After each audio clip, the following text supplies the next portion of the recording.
We acknowledge that Indigenous peoples are the traditional guardians of this land we call Canada, in which we gather here today. We acknowledge the historical oppression of lands, cultures, and the original peoples of this country, and know we have a role to play in the path to decolonization that we share together. We recognize our duty to fight for Indigenous rights to be restored and commit ourselves to the journey of healing. We thank the 630 First Nations, their people and ancestors who have taken care of these lands that we share. Let us take a short pause so everyone can reflect on their own acknowledgement and relationship to the land, and be grateful for the diverse Indigenous peoples whose ancestors have taken care of the land for centuries.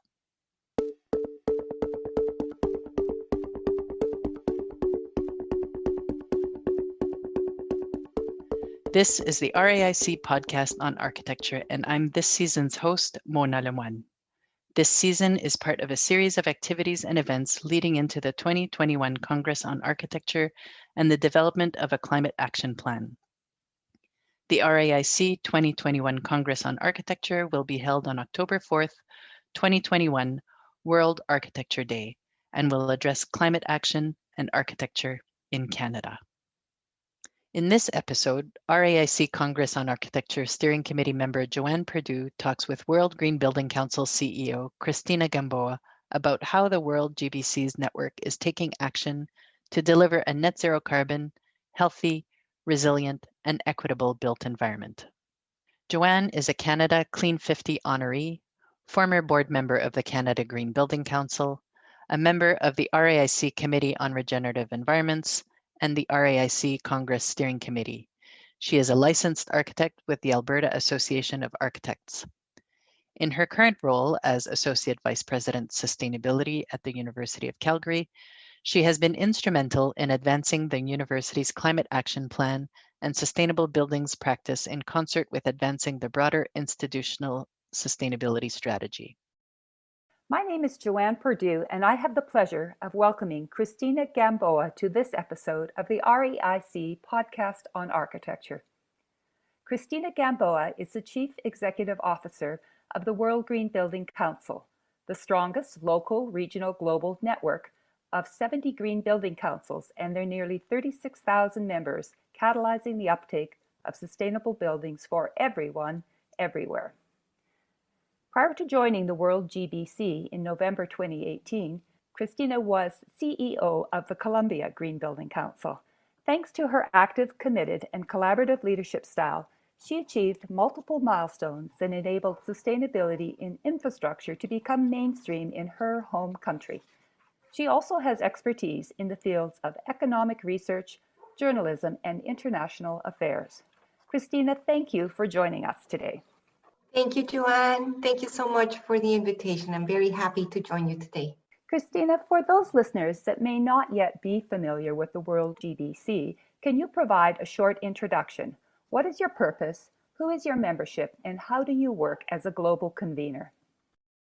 The World Green Building Council, Joanne, is a network of networks, and we are here to change the built environment. And we are also keen to not leave anyone behind in this transformation. That's why we say sustainable buildings for everyone, everywhere. We strongly believe that there has to be a holistic sustainability answer to the challenges we face today. And that means that the World GBC works, as you said, with 70 green building councils around the world and other stakeholders to bring awareness on all the actions that can be taking place in that holistic view of sustainability that for us means including climate action, health and well-being, and resources and circularity. And what we do is basically agree, if you like, on a set of principles, right, that can shape and improve our built environments. And those principles, of course, are intended to deliver through that holistic actions a sustainable, equitable, healthy, and resilient world, right? For humans to prosper and for nature to also regenerate and come back and join us in our journey. So the World GBC sets out those principles, and our green building councils, let's say, drive them forward and make them relevant to their national and local realities. So we also with those co-create, let's say, the opportunities to drive forward this change. And in particular, of course, to continue to champion and bring awareness that there cannot be a sustainable future without addressing cities, regions, and all the infrastructure that is existing and will happen into the future. Christina, we have mounting data on buildings as a key solution to the climate crisis. For example, the UN's 2019 Global Status Report for the building and construction sector highlights that buildings and construction and operations contributes to nearly 40% of global greenhouse gas emissions. Cities are also described as carbon hotspots in the Global Carbon Project, which identifies that buildings and other infrastructure represents over 70% of human-made carbon emissions. Given the mounting data, why have buildings so often remained a blind spot in global climate negotiations? The built environment has had a history of complex supply chains and a fragmented sector, meaning that it has been often overlooked because it's hard to grasp and hard to act on. However, there's change and there is momentum building. We are now in a better position to explain to policymakers and negotiators that a building's life cycle and their investment cycles, even though there are long-term processes, right? That doesn't mean that they have to take a backseat in negotiations. There has to be a vision. In the past, let's say, there has been some barriers, right?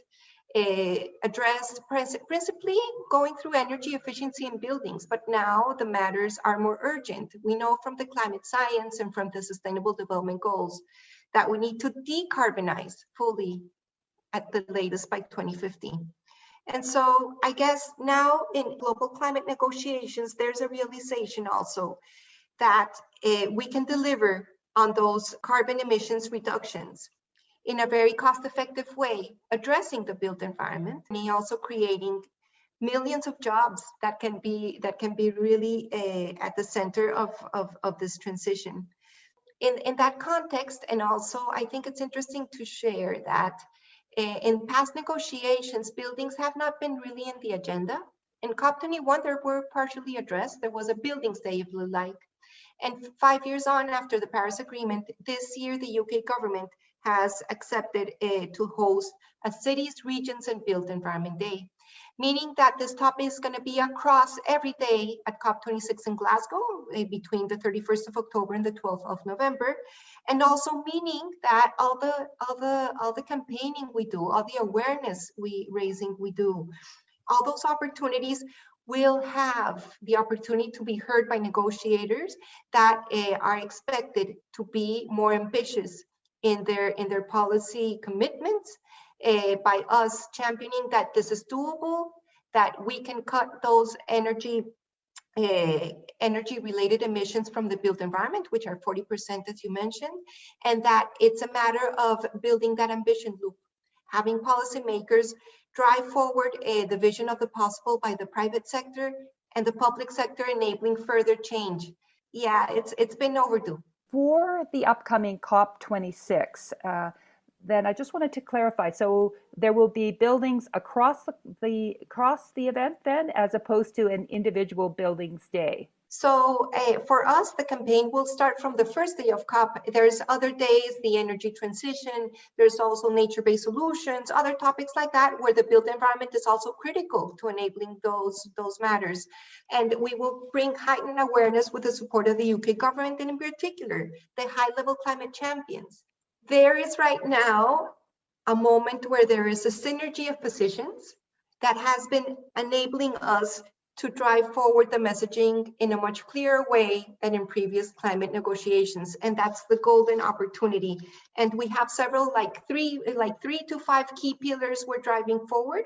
And I think those are going to make a huge difference, not only for what is happening in 2021, but to build a legacy of climate action in the built environment.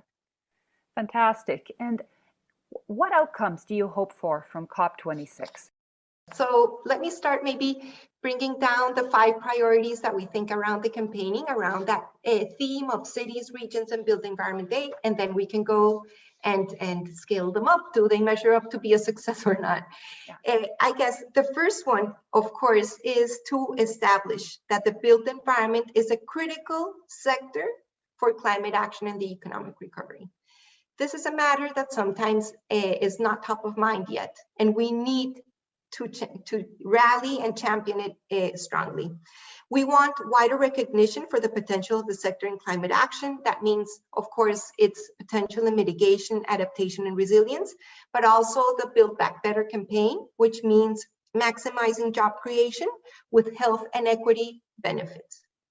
So we want to see cities and regions also recognized in their critical policy enablers function and also as market demand drivers. We know cities and regions can do better government procurement and drive all these principles forward. So one, critical sector. Two, we are uniting that fragmented sector in one voice and one ambition. And that ambition is to drive forward the goals that are also expressed now in a document called the Marrakesh Partnerships, which establish that by 2030, all new buildings, infrastructure, and renovations have to have at least 40% less embodied carbon and be 100% net zero operational carbon. And second, that by 2050, we have to fully decarbonize the built environment. And that's the one voice. We have goals established. We have them in the UN framework and make that clear. Third is, of course, have all stakeholders, including yourselves, engaged and committed to the potential of the built environment in its fight against climate change. And by that, I mean that there is the potential to have a rollout of the key transformative measures being implemented today, share those best practices and case studies among policymakers, the investment community, and business, so we can drive forward that journey to net zero and cut down the knowledge gap, if you like. Fourth, of course, we want to see action solutions and pathways. And by that I mean we want to turn the rhetoric around zero to implementation. And so those national pathways, what you were mentioning, that buildings is in the Canadian and DC, it's ultimately about one goal, and it's to accelerate that journey.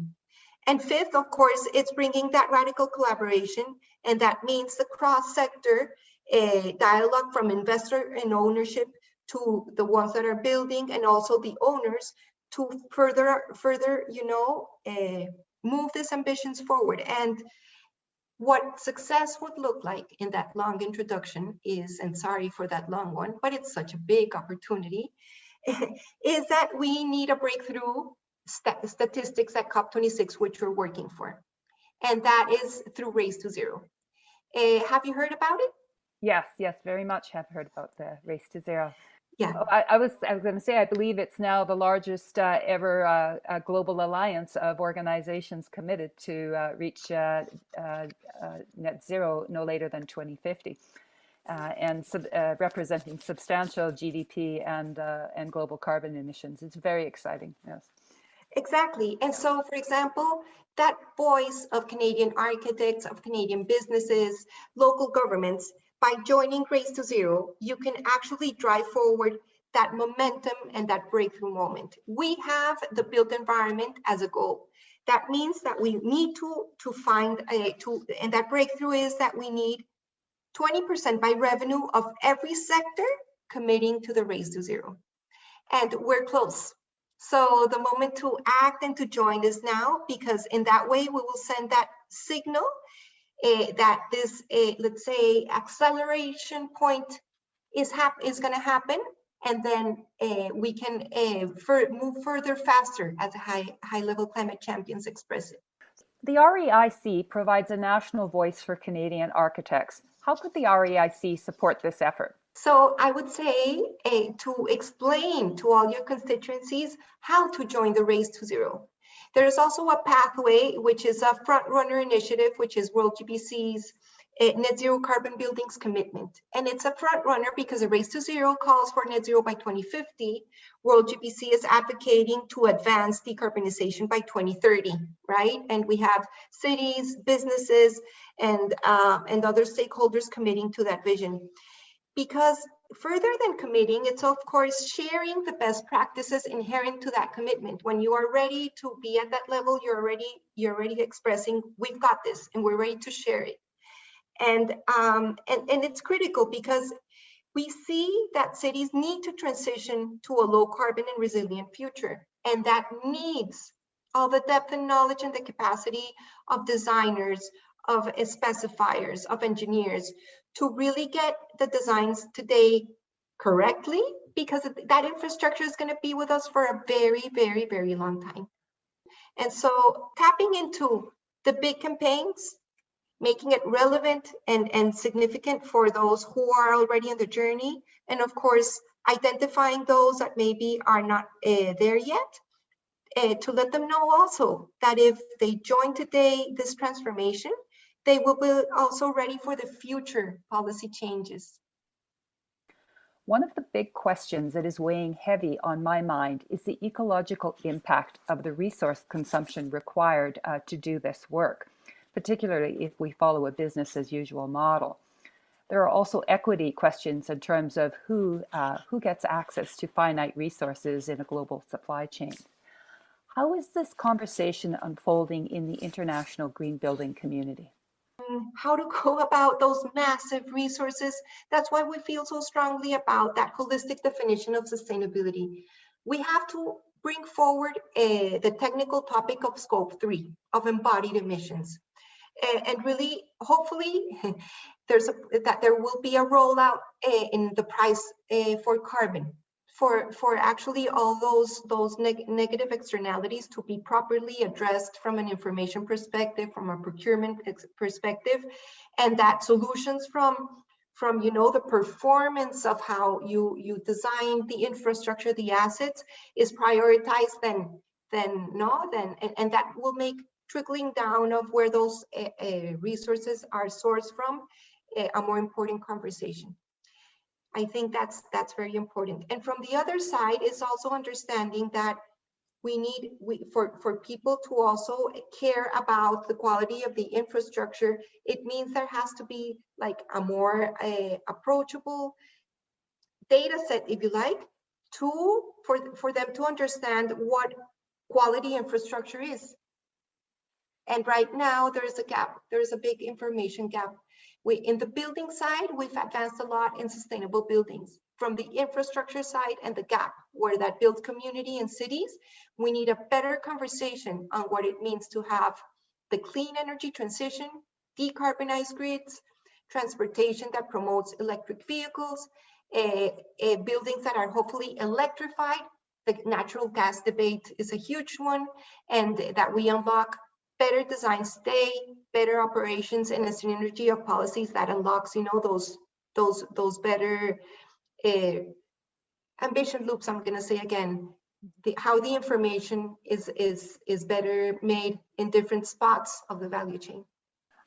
The circular material flows, so circular economy, to me, this offers a very interesting opportunity if we think about the resource flows, because if we understand we have to keep ecosystems intact because they help us in so many ways, then the circular material flows provides us a new model for thinking about the resources that will be required for this massive transition. I'm wondering what you see in terms of emerging trends from an international perspective of circular economy, and are there some leading models that Canadian architects can look to? There's a lot of momentum in the circularity space, and this is like an it moment for a lot of people. It's an it moment for all those people technical in the scope 3 embodied carbon, but also now they're saying yes, and circularity. Without circularity, the decarbonization will not fully materialize. We need circularity to really address decarbonization. And trends. Europe again is a trendsetter here in terms of EU policy. There's this initiative called the EU taxonomy for sustainable activities. It is actually a classification system that is clarifying which investments are environmentally sustainable in the context of the European Green Deal. And the aim is to prevent greenwashing and help investors make better choices. And for example, within that idea, there is a trend to leverage digital tools to enable much greater reuse rates. So one is, for example, material passports. And those, for example, are being developed for new materials, but also to scan, right? And support the identification of materials that can go into existing buildings. Yeah, there's all this debate also of avoiding the toxicity, getting out the toxicity of the system and not recycling, that into solutions. And actually, Joanne, there's some companies that are starting to offer end-to-end solutions for logistics to connect suppliers of the reclaimed products and materials with new projects to close that loop. So that materials passports is really interesting. There's even another conversation of passports for buildings, but that's another matter, to know in 50 years time, how do I break it down? And I guess, and from that perspective, it's like unlocking the two main benefits of this more circular economy through the built environment. And of course, I cannot go without mentioning it. The first one is health. Circular buildings can be more healthier, right? Because there's no place for toxic materials, as I said, or chemicals in a circular system. So it can actually have a positive effect, right, in the indoor air quality for the occupant. Circularity is pretty much there in that conversation. And the second one is like this economic benefit, right? Because circular buildings can offer the end-of-life materials treated as a commodity, and then they can also offer this revenue stream when utilized with other projects. And then those two trends, and the third one, which is unlocking the decarbonization, is a good one for it also to show, because as we address greater transparency in materials, greater understanding of their performance, how can we close loop in the end of cycle? That is also enabling the business case for decarbonizing buildings. In our first podcast, Seth Klein, author of A Good War, Mobilizing Canada for the Climate Crisis, uses the analogy of mobilizing for the war effort to drive speed and scale in action. He identified 4 markers that signal a government knows it is an emergency.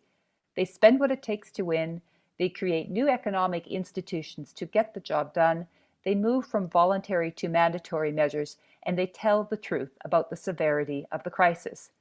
Does this resonate with you? And if so, in what ways? Across our network of green building councils and partners, we're seeing these indicators as mentioned by Seth Klein, because these are signals of governments that are taking climate action seriously, be it through investments, new economic institutions, stronger regulations, and transparency. And I guess I can share some examples of that. The UK. I'm a Colombian living in London, so that's why I'm starting there. But let's say there is a new London plan. There's a new London plan. A 2,000-year city has a new London plan, which came into effect of March in 2021. And it's an introduction of new mandatory measures that are pioneering, actually, embodied carbon levels in proposed buildings, regulating the embodied carbon levels in buildings. So the mayor actually is requiring that all major developments be net zero carbon, as outlined. Well, they have some guidelines and stuff. It can get very technical, as you know. But what I want to say is that the policy means that all schemes will be required to calculate whole life cycle carbon emissions through a nationally recognized assessment and demonstrate actions taken to reduce them. And that's really brilliant. And there's others. For example, Denmark has a commitment to reduce its emissions by 70% by 2030. And in the building space, they have an ambitious reduction for embodied carbon, and they've included in building regulations supported by its parliament. And this new policy covers both operational and embodied emissions in buildings, but it also has a phased manner to address large and small buildings. So it covers all asset classes, and that is outstanding. And finally, I would mention in the United States, have in your mind the Clean Future Act, CFA, introduced in March 2021, which is setting a national goal to achieve 100% clean economy by 2050, with the interim goal to reduce greenhouse gas emissions by at least 50% by 2030 from the 2005 levels. And that's super important because it includes how buildings are in that enabling mode. Actually, that act includes that all new buildings built by 2029 have to use at least 50% less energy compared to current codes. And all new buildings built in 2030 have to be zero energy ready. So this is the agenda in action. It's very, very exciting. And I really like the emphasis on and the focus on embodied carbon. And perhaps that also, as we begin to regulate embodied carbon, maybe then we will also see a greater investment in existing building renewal. In North America, we are very quick to take down and build new. In our second podcast, Dr. Harriet Harris, Dean of the Pratt Institute School of Architecture, highlights that the climate crisis is an equity crisis. Next year marks the 20-year anniversary of the crafting of the Bali Principles for Climate Justice, which affirms, among other items, the rights of Indigenous peoples to participate in planning and decision-making and the rights of youth as equal partners in the work to address climate change. What are we missing when we exclude diverse voices and Indigenous knowledge from this work? We're missing so much because there's growing evidence that we need to address inequality and climate change together. It can't be that trade-off. Unfortunately, most climate action plans currently lack concrete actions to ensure benefits to the most vulnerable. We checked the nationally determined contributions are what the countries commit to, to say, how am I gonna achieve the Paris Agreement? And in the updates, only 10 of them have just transition plans. The countries with credible just transition plans are a few. In Latin America, the EU, Kenya, Spain, Suriname, just a few. They're not many. So there has to be something that has to change. And we miss a lot because we won't be able to really address the risks that people that are disproportionately affected by climate change are facing on the ground without bringing them into the conversation. Yes, because who's at the table matters in how the conversation unfolds. And certainly Indigenous voices bring, I'm going to say, a very different temporal perspective, both in terms of looking back and looking forward in thinking about where we are. The most vulnerable are out of the table. For example, last year, my home country of Colombia, an island that has 5,000 people, all of their homes were wiped out by a level 5 hurricane in one night.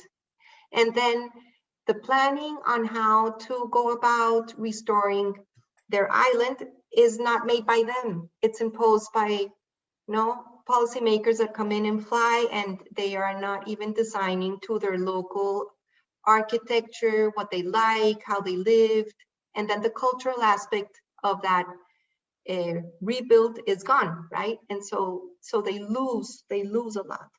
But also in terms of the climate issue becoming a social justice issue, as I said, 4 billion people are vulnerable, and without really collaborating with communities that are most impacted by that social injustice, climate injustice, we will not have the opportunity to embed resilience locally, because Indigenous peoples, of course, are vital and connected to their place. They have the knowledge to protect ecosystemic services.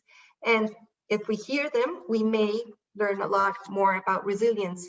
And so we have to learn to listen. We have to learn to respect. We have to learn to facilitate and to acknowledge that we are here to serve others, not only to just weave in one size kind of solution fits all. Yes, fully agree, Christina. The concept of designing for resilience without taking into account the knowledge that's there on the ground and the deep knowledge in terms of of the land and the culture and the history of a place, it's hard to imagine how we can achieve resilience without that. My closing question is, what are the ways that the RAIC and its member firms could strengthen engagement in global partnerships and the international effort to enable a just climate transition? The most important thing is to continue championing best practice that can have lessons learned for global efforts. By this, I mean that there's a lot of thirst for knowledge, for best practice. And we have a lot of diversity at the World Green Building Council, and I would like to offer up our network of those leaders to connect more, because they are driving with their membership national, regional projects that involve, all elements of sustainable development in the built environment. And by supporting, for example, the uptake of lessons learned in decarbonizing buildings and, for example, all that sensibility that you bring into placemaking, hearing voices, making solutions matter for people that need it the most, is something that the world could build upon. So I guess it's about dialogue, collaboration, and those global partnerships through World GPC and through the UN process, where right now we have these high-level climate champions, which are really sensitive to this, are the places where we can connect those efforts and make those connections for systems change to move at the pace and scale we need. Christina, thank you so much for the conversation today. So appreciate your time. Thank you so much for having me. I'm really honored to be here on the shoulders of so many leaders, including yourselves. Thank you so much for the great work you do.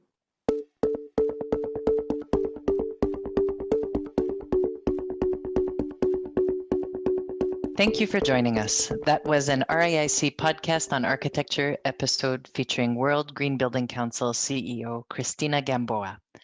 That concludes the final episode of this season's RAIC podcast on architecture. Registration for the RAIC 2021 Congress on Architecture is now open.